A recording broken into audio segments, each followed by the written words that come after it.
ABC News contributor Gabe Sherman broke the story of O'Reilly's exit for New York Magazine. Gabe, good morning. Good to see you. Good morning. So we got news earlier this month of the settlements paid out to a number of women on claims of sexual harassment against Bill O'Reilly. You had advertisers fleeing. There's a pending deal that Rupert Murdoch's looking at in Great Britain. What brought all this to a head so quickly?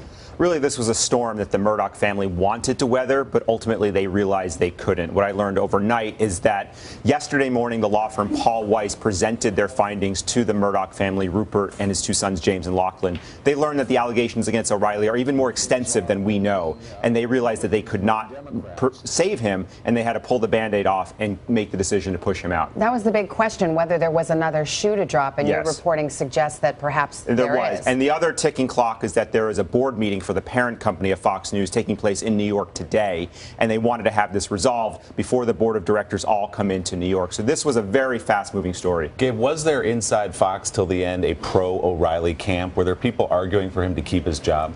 Really, I didn't hear a big groundswell of rank and file people. It's important to note that Bill Shine, the current co-president of Fox News, tried to save and shore up Bill O'Reilly. Rupert Murdoch, until the end, was inclined to keep him, but there wasn't a groundswell of employees who wanted him. He was a very domineering, difficult person to work with. It's a tricky situation, though, because Fox viewers probably don't support this move. He's exceedingly popular. Oh, of course. And this is going to be, in some ways, more complicated than the ouster of Roger Ailes last summer because of Bill O'Reilly's personal connection to the audience. So in the weeks ahead, it will be interesting to see if there is erosion in their ratings. And what does the future of Fox look like now? You can take this back to Gretchen Carlson leaving, Greta Van Susteren leaving, who came to join us here at NBC, Megyn Kelly, of course, Bill O'Reilly, Roger Ailes.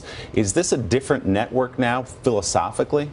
In the short term, no, because of their pro-Trump coverage. They've aligned themselves with the Trump White House. Long term, yes, because the network was so closely tied to Roger Ailes' identity and vision. He's no longer in the picture. O'Reilly's no longer in the picture. If you look, Megyn Kelly is no longer in their prime time. This is going to be a new network. I think it's too early to tell what it will be. James Murdoch, Rupert Murdoch's youngest son, would like to move it into a more centrist, moderate position. And this is more of a family struggle at this point than it is a television one. And we remember Roger Ailes got a big payout as he went out the door. Yeah. Does Bill O'Reilly get the same thing? From what I'm hearing, there was a financial settlement. He had 2.5 years, I believe, on his contract. He earns upwards of $25 million a year. He just re-signed that deal. Yes, so there was a provision. Now, I think they signed this contract knowing these allegations were out there. So there was a clause that I understand that allowed them to have an exit but he did receive money. All right, Gabe Sherman has been working this story for years and broke this last chapter of it. Gabe, thanks so much. Thank you. We'll have much more on Bill O'Reilly's departure in our next half hour, including a claim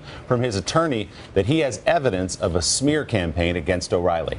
Hello, Today fans. Thanks for checking out our YouTube channel. Subscribe by clicking that button down there and click on any of the videos over here to watch the latest interviews, show highlights, and digital exclusives.